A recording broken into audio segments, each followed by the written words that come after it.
Siku moja babake Sandra alimwona Sandra akifanyiwa interview kwenye TV.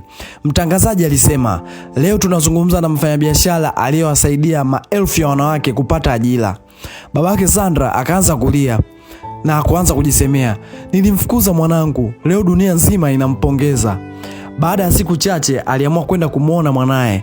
Alifika ofisini kwa Sandra akiwa na aibu. Sandra alipomuona alisimama akamkumbatia babake. Babake akaanza kusema kwa sauti ya huzuni, "Samahani mwanangu, nilifanya makosa." Sandra akamjibu, "Baba, niliumia sana lakini nimekusamehe."